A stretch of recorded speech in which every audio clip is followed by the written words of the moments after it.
The great honor and the distinct pleasure of introducing who I believe and who I stand behind as the next President of the United States, Donald J. Trump. Thank you.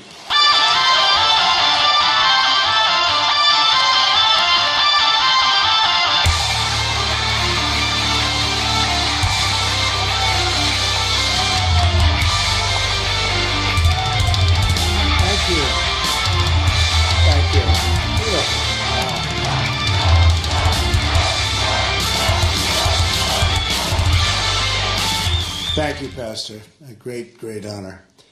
And it's great to be here in Charlotte to discuss an issue that means so much to me. That's the issue of urban renewal, something you don't hear very much about, and the rebuilding of our inner cities. Today I want to talk about how to grow the African American middle class and to provide a new deal for Black America.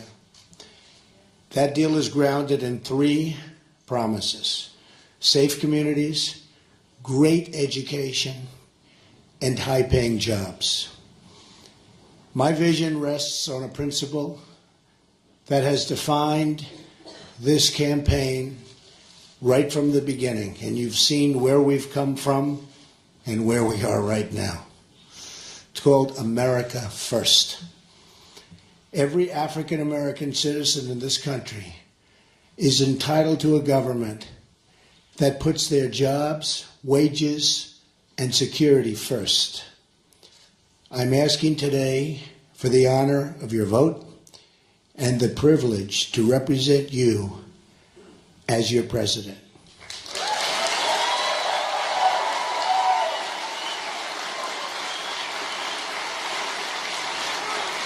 And I will not let you down.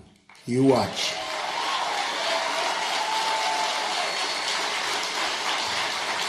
Here is the promise I make to you. Whether you vote for me or not, I will be your greatest champion. We live in a very divided country, but I will be your greatest champion.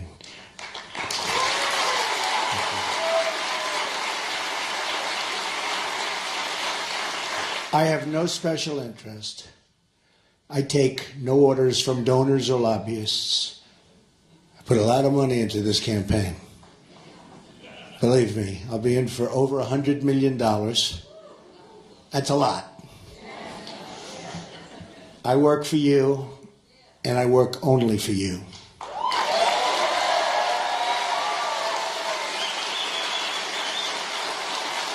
Our campaign is about change, optimism, and the future.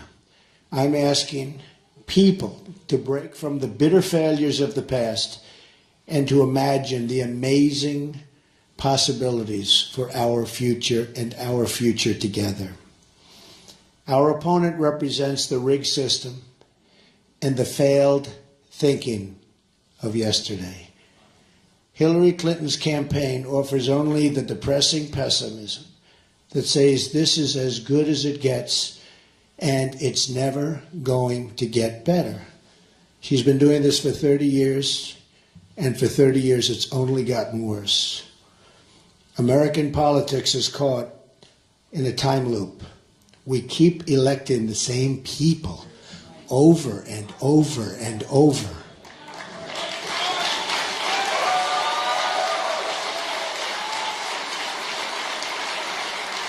And they keep coming back to the African American community and the Hispanic community, and they keep talking about what they're going to do, and they don't do it, and then 4 years later, you see them again. It's enough.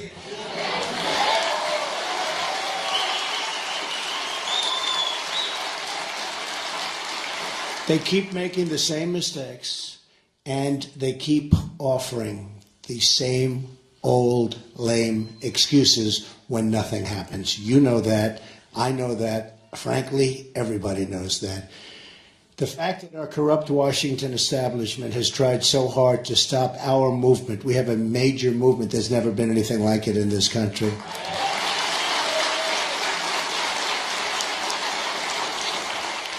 And this is so important to me, what I'm saying today. I wanted a small group of very, very powerful, influential people from the African American community, and that's what I wanted to do. Enough with the rallies of 25 and 30,000 people. This was very important to me.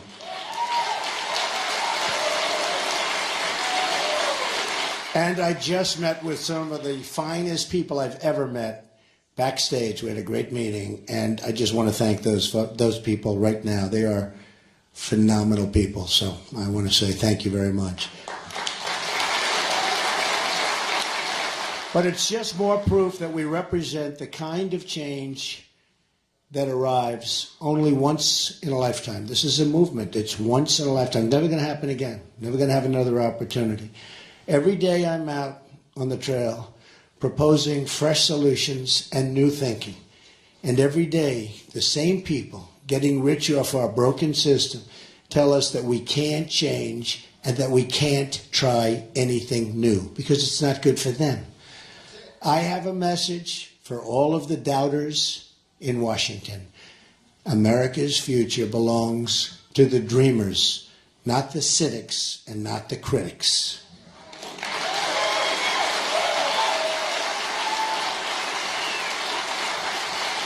And it's time to extend that dream to every African American citizen in this country. African American citizens have sacrificed so much for our nation. They've fought and died in every war since the Revolution, and from the pews and the picket lines, they've lifted up the conscience of our country in the long march for civil rights. Yet too many, thank you. Yet too many African Americans have been left behind. Massive numbers have been left behind. 45% of African American children under the age of 6 live in poverty. 58% of African American youth are not currently employed. African Americans comprise roughly 13% of the population, yet make up 60% of murder victims under the age of 22. That's some number, isn't it, though? Some number. In 2015, violent crime in Charlotte increased by 18%, and it's expected to rise to 24% this year. In Chicago, nearly 3,500 people have been shot since January 1st of this year. It's not a very long time ago. Think of it, 3,500 people. The conditions in our inner cities today are totally unacceptable, and we have to fix them. The Democrats have run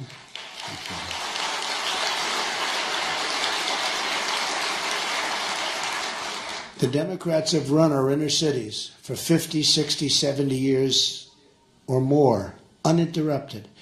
They've run the school boards, the city councils, the mayor's office, and the congressional seats. Their policies have failed, and they've failed miserably. They've trapped children in failing government schools and opposed school choice at every single turn. The Clintons gave us NAFTA, one of the worst economic deals in the history of any country. It's taken our jobs, it's taken our companies, it's taken everything, so much out of our country. And China's entry into the World Trade Organization, two deals that truly deindustrialized America, uprooted our industry and stripped bare towns like Detroit and Baltimore and the inner cities of North Carolina, where we are really focusing. And by the way, you see the new polls coming out where we're really doing well, which is okay. Here we are. Thank you. We're going to win North Carolina, I tell you. We're going to win Florida. Actually, we're going to win Florida, too. We're going to win Ohio, and we're going to win Iowa. Yeah, we're winning a lot of states. You're getting a little worried back there, I'll tell you. The media, they're saying, what's going on over here? You have to see in Florida, they have lines that are 4 blocks long trying to get into the polling booths. They've never seen that before. And same thing in many other states that have started. This state has lost nearly half of its manufacturing jobs since Bill and Hillary's NAFTA. Think of it, half. Decimating, by the way, and they have been decimating the African American community and the African American middle class, decimated. These jobs went to Mexico and other places. Politicians. Democratic policies have also given rise to crippling crime and total violence. Then there's the issue of taxation and regulation. Massive taxes, massive regulation of small business, and radical restrictions on American energy have driven jobs and opportunities out of our inner cities and in many cases out of our country. Hillary wants to raise taxes very, very substantially on everybody and on business, and especially on small business as high as 45%, which will only drive more jobs out of your community, out of our country, and into other countries. One of the greatest betrayals has been the issue of immigration. Illegal immigration violates the civil rights of African Americans. That's what's been happening.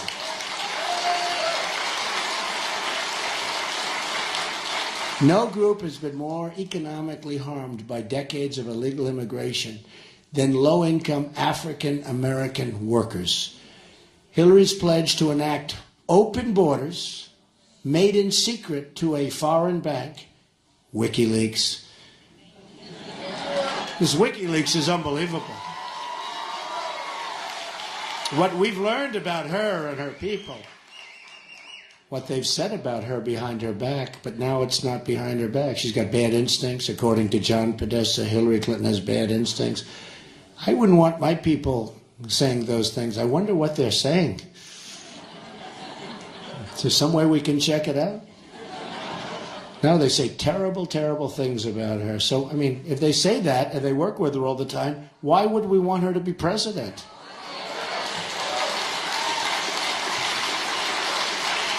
At the center of my revitalization plan is the issue of trade. Massive chronic trade deficits have emptied out our jobs. Just look at what's happened to Baltimore, Detroit, Pittsburgh, Cleveland, and right here in North Carolina. You know that for a fact. It's the greatest jobs theft in the history of the world. If I'm president and the executives at Ford Motor Company announce they're moving their plants and jobs to Mexico, I will pick up the phone and make a very, very simple call. I don't know if it's presidential, but I'd rather do it myself. And who cares? Who cares?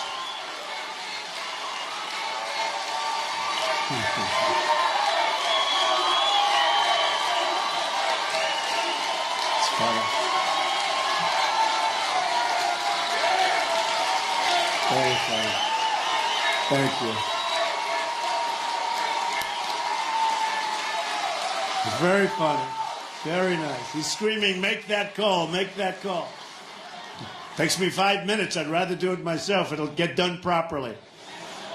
I will tell those executives that if they move their factories to Mexico, I will put a 35% tax on their product, which in this case is small cars. You know, they're moving their small car plants out of mostly Michigan, moving to Mexico.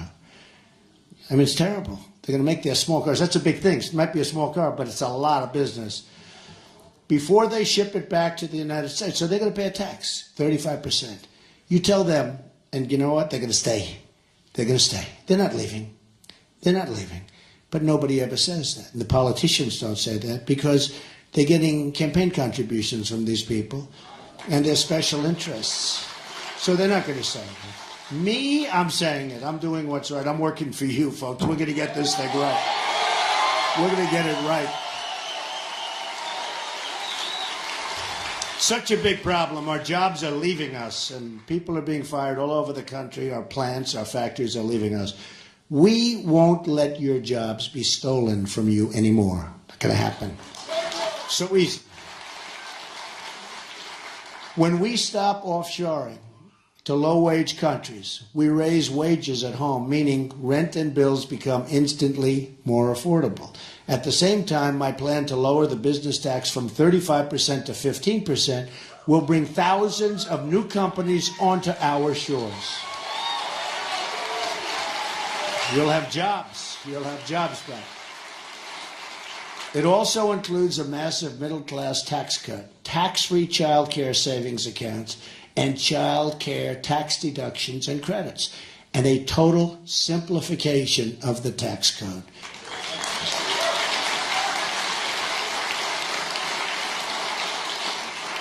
I will also propose tax holidays for inner-city investment, a new tax incentive to get foreign companies to relocate in blighted American neighborhoods, and they will do that. It will be worthwhile. It's called incentive. They will do it. I will further empower cities and states to seek a federal disaster designation for blighted communities in order to initiate the rebuilding of vital infrastructure, the demolition of abandoned properties, and the increased presence of law enforcement so we have safety in our community. We need that. We need that. The safety is so bad. Some of our inner cities are more dangerous than some of the war zones that we're reading about and seeing about every night. We have to stop that. I will also pursue financial reforms to make it easier for young African Americans to get credit to pursue their dreams in business and create jobs in their communities. It's going to be beautiful. Such talent. There's such a potential talent out there. It's so incredible, and it's totally being wasted by politicians that maybe don't want to see it happen. Dodd-Frank has been a disaster, making it harder for small businesses to get the credit they need. You folks know that. The policies of the Clintons brought us the financial recession through lifting Glass-Steagall, pushing subprime lending, and blocking reforms to Fannie and Freddie. Two friendly names, but they're not so friendly. It's time for a 21st century Glass-Steagall, and as part of that, a priority on helping African American businesses get the credit they need.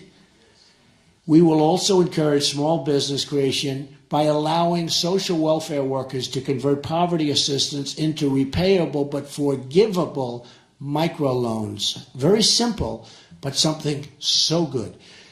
Then there's the issue of public safety. Making our community safe again will be a priority for the Trump administration. Safe.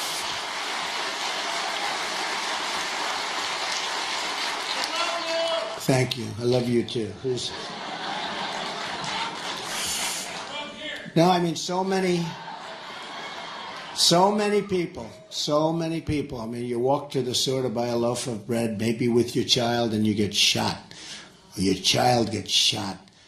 Got to stop it. No good. No good. We need safety. I have heard and have listened to the concerns raised by African American citizens about our justice system, and I promise that under a Trump administration, the law will be applied fairly, equally, and without prejudice. There will be no prejudice.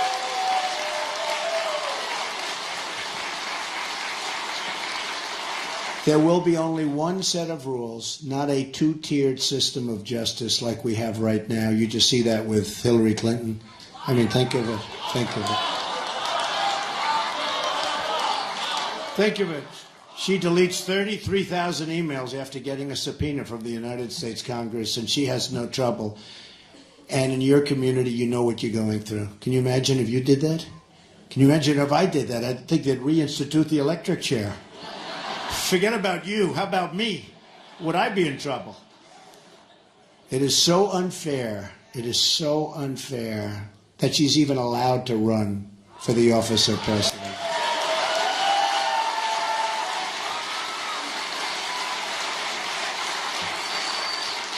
And then you probably read $675,000 went to the wife of the head of the FBI who was in charge of the investigation to her campaign.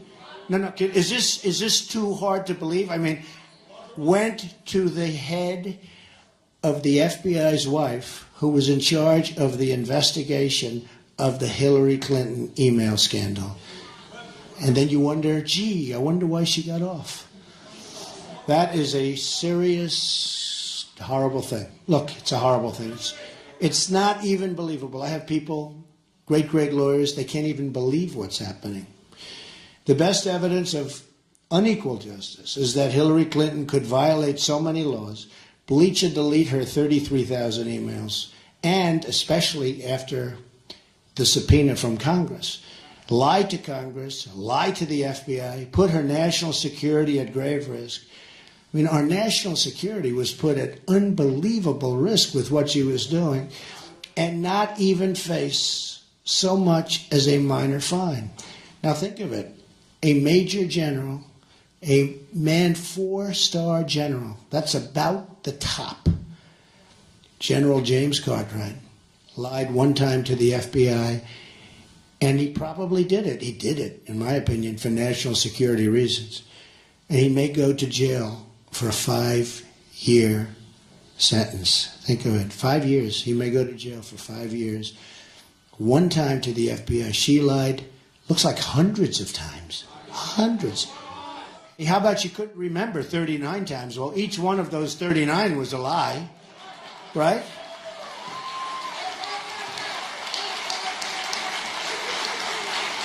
Equal justice also means the same rules for Wall Street.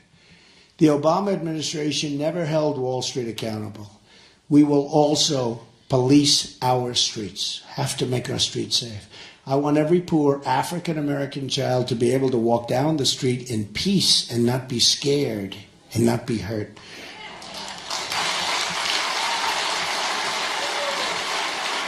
The problem is not the presence of police, but the absence of police. We need really a great group of people to keep you safe, to keep us all safe, to keep us all safe. You know, the murder rate in the United States, I don't know if you know this, because the press never talks about it, is the highest it's been, think of this, in 45 years. Nobody knows that. The murder rate, highest it's been in 45 years.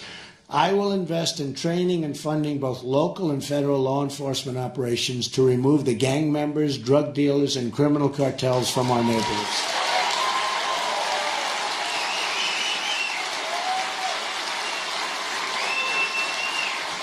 The reduction of crime is not merely a goal, it's a necessity for all of us.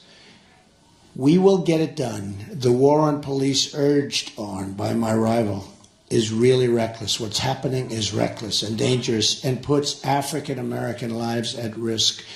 And all you have to do is look at the statistics and you see what's happening. We must work with our police, not against them. We're going to work together. And we're going to have an amazing relationship because, you know, everybody wants the same thing. We all really want the same thing.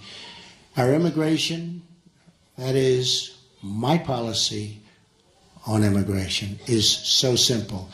We will restore the civil rights of African Americans, Hispanic Americans, and all Americans by ending illegal immigration. And yes, we will build the wall. We will build the wall.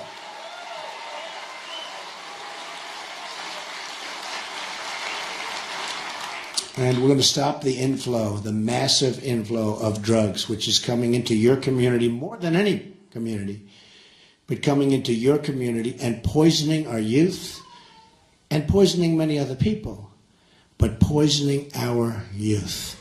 I will reform visa rules to give American workers preference for jobs, and I will suspend reckless refugee admissions from terror-prone regions that cost taxpayers hundreds of billions of dollars. A portion of the massive amounts of money saved by enforcing our laws and suspending refugees will be reinvested in our inner cities. Don't forget, many of these refugees are coming from Syria and other parts of the world. We don't know where they're from, who they are, what their thought process is, and they're being let in by the thousands and thousands and thousands. And Hillary Clinton wants to allow a 550% increase over what President Obama is allowing. We don't know. We don't know what's going to happen. This is the story of the Trojan horse.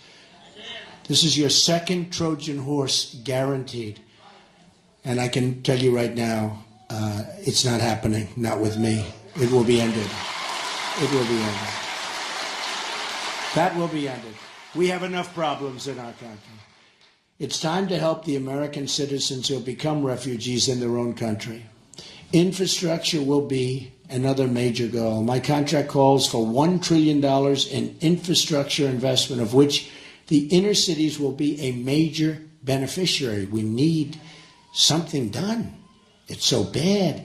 You look at your roads and you look at your everything. You look at your schools and hospitals. Everything. It's so bad. I will also cancel all wasteful climate change spending from Obama Clinton.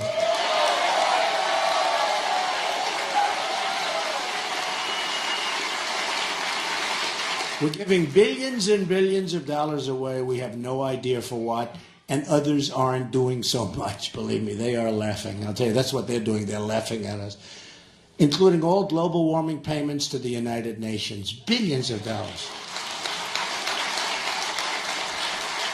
But listen to this. These steps will save $100 billion over 8 years, and this money will be used to help rebuild the vital infrastructure, including water systems, in America's inner cities. You see Flint, Michigan, what's happened there.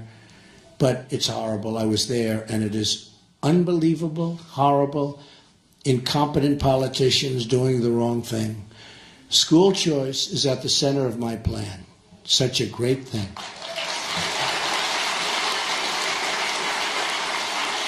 And by the way, we're going to terminate Common Core and bring education local.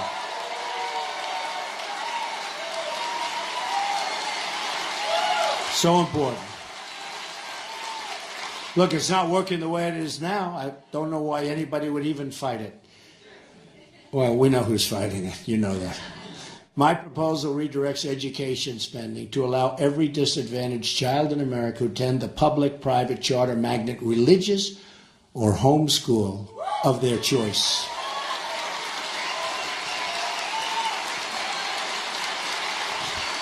School choice is the great civil rights issue of our time, and I will be the nation's biggest cheerleader for school choice in all 50 states. What a difference it will make.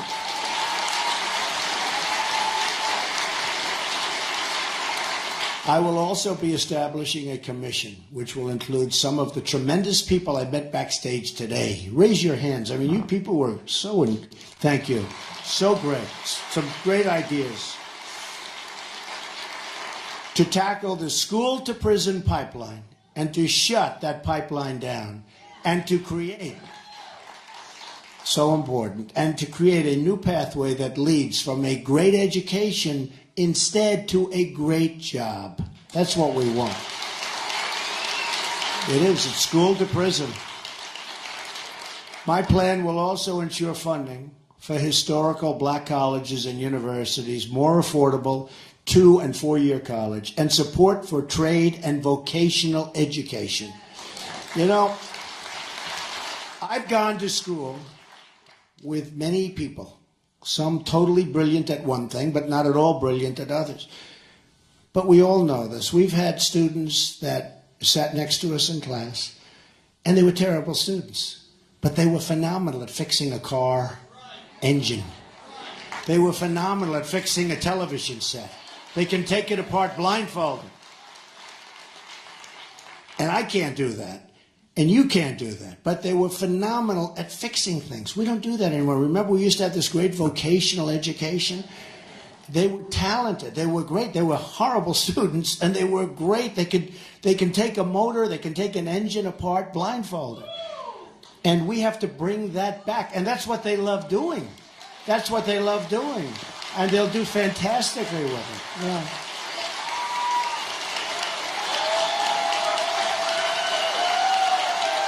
Don't you think, right? So true. So we're going to get that going again. Finally today, my agenda includes the protection of religious liberty.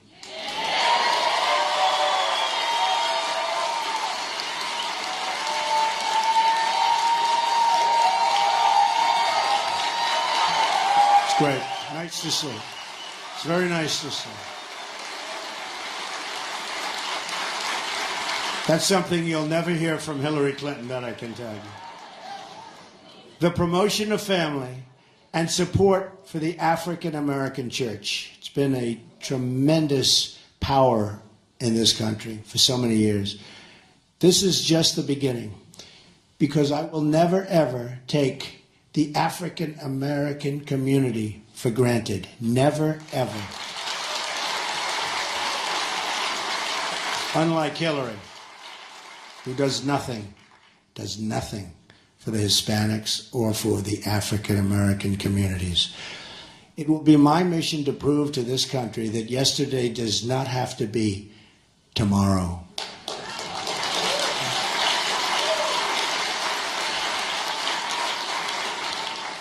The vicious cycle of poverty can be broken, and great new things can happen for all of our people. Great new things can happen.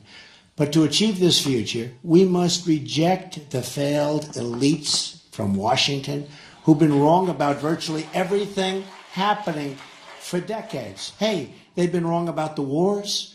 They've been wrong about jobs. They've been wrong about everything. And the question is, are they stupid? The question is, are they stupid or do they have a plan? I actually think for the most part, they have a plan, but some are not too smart. And you're right about the swamp. Say it again. Right? You better believe it. Boy, that is...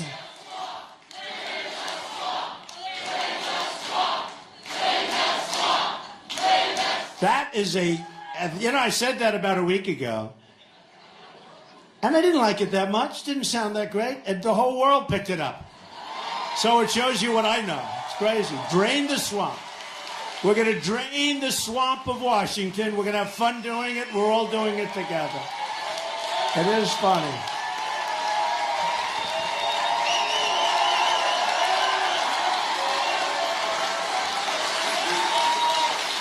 Funny how things like that happen. I was listening the other day to a great singer, one of the great legends, and said that, certain song, didn't like it.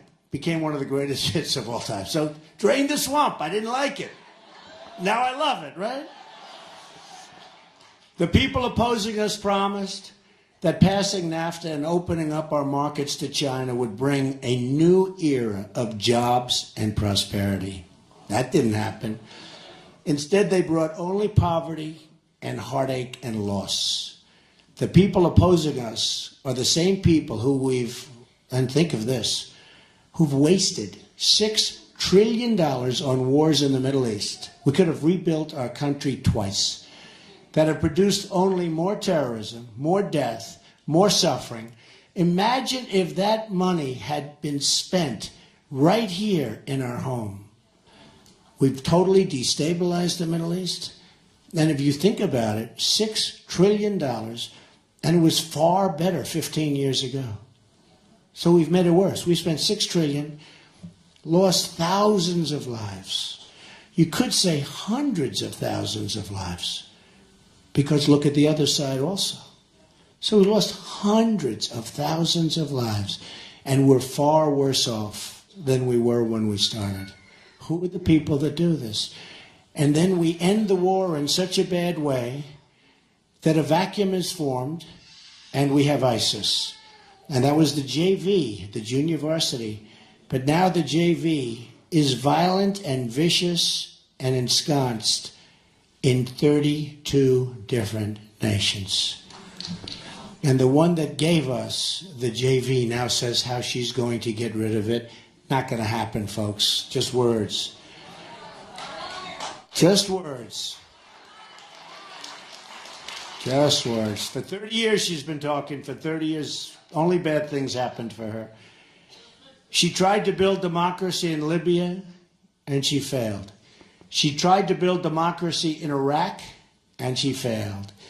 She tried regime change in Egypt, and that was a disaster. She pressed regime change in Syria, and that failed. She tried a Russian reset that was laughed at. Laughed at. Putin He has no respect for her whatsoever.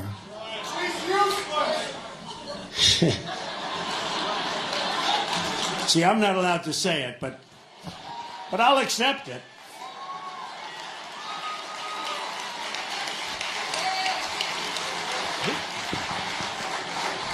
Who said that?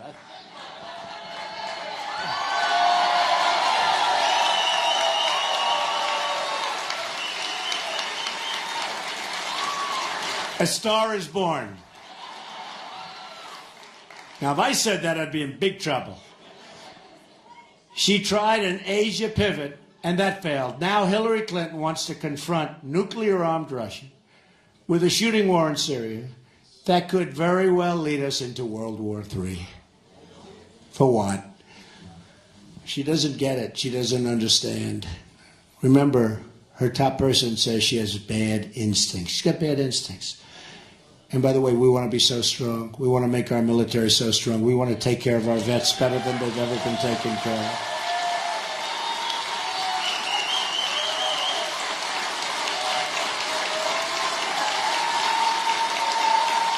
Peace through strength.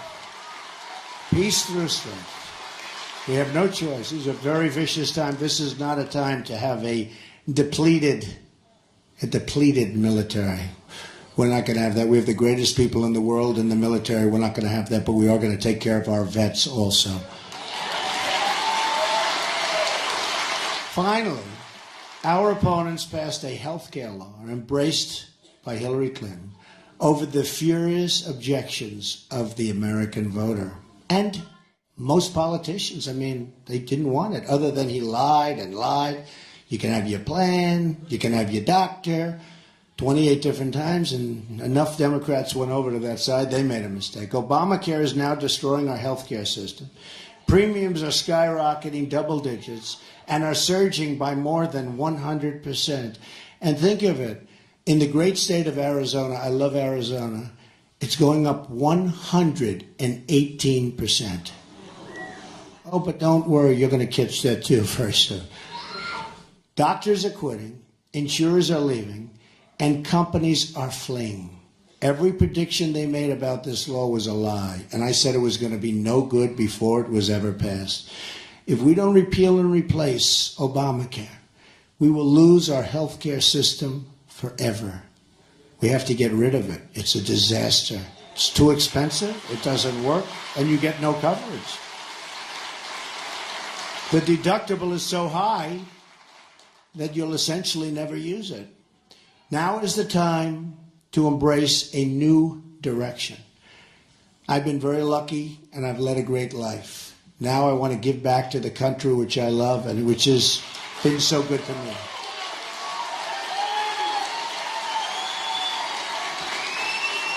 I just left a hotel, beautiful, beautiful building. It was the old post office on Pennsylvania Avenue in Washington, D.C. And it's mine. And it was just built. It's right between the Capitol building and the White House. So this way I figure I'll get to Washington one way or the other, right? Pennsylvania Avenue, yeah. But I'm very proud of it, and I'm very proud of my children because we delivered it under budget and ahead of schedule, creating thousands of jobs, including construction. It will be one of the finest hotels anywhere in the world and a great symbol for our country for many years to come. I took 2 hours to fly into Washington to cut the ribbon with my children and then jump in the plane to be here with you. Just did it.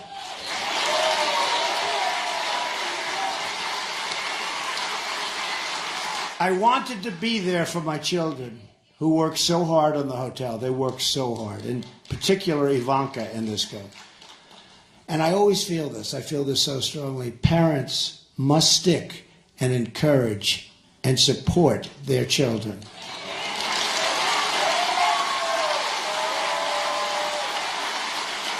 Would have been very bad. They work 24 hours a day, always working, and then you say, I'm not going.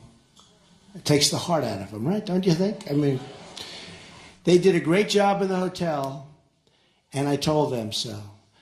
And Hillary said, Donald Trump took time off the campaign. Can you believe it? Here's a woman who goes home and she goes to sleep all the time. Think of it. She's got no energy whatsoever.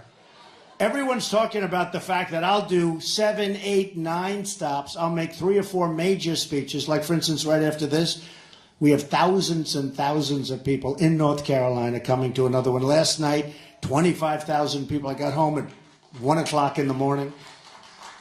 Here's a woman. She makes a speech for 15 minutes. She goes home, goes to bed. Honestly, she has less energy than Jeb Bush. Admit it. Admit it.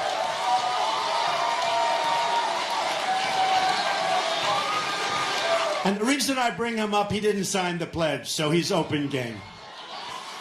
So he signed the pledge, right? But he didn't honor it. How do you live with yourself, you know?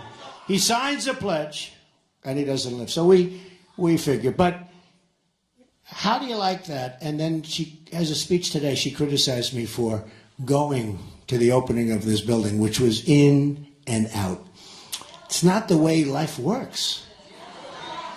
But I was also there for another reason. The workers. They did a magnificent job. They were there. And without them, it could never have been built so quickly or so beautifully. The rebuilding we did at the old post office is the rebuilding I want to do for our country. We're going to rebuild our country.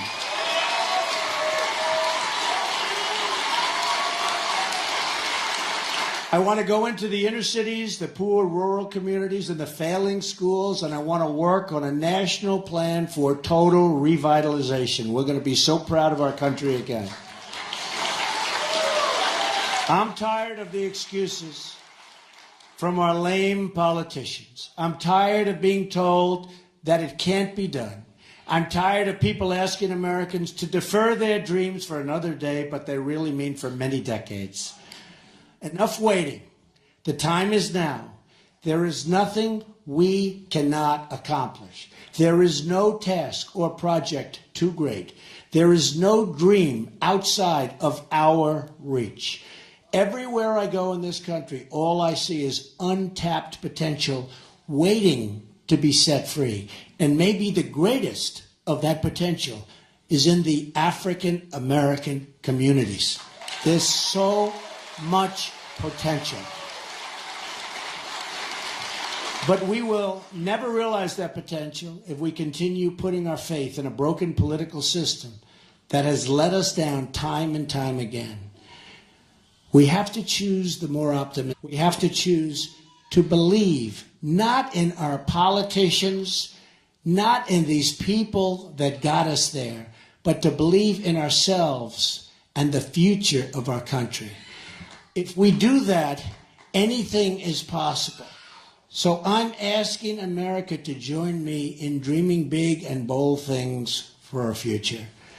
Let's close the history books on the failures in Washington, and let's open a new chapter of success and prosperity for everyone, especially now, especially for our African American communities.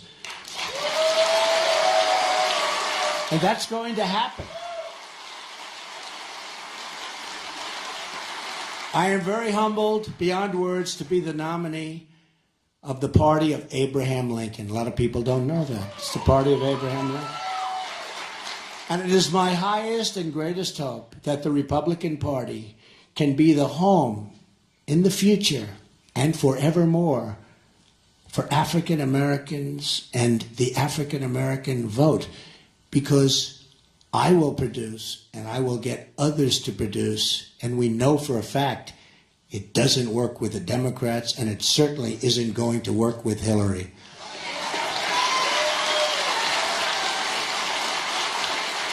Together we will have a government of, by, and for the people.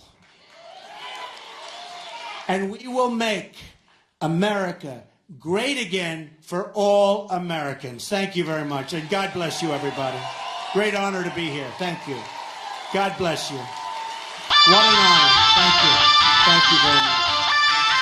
Thank you. Thank you all.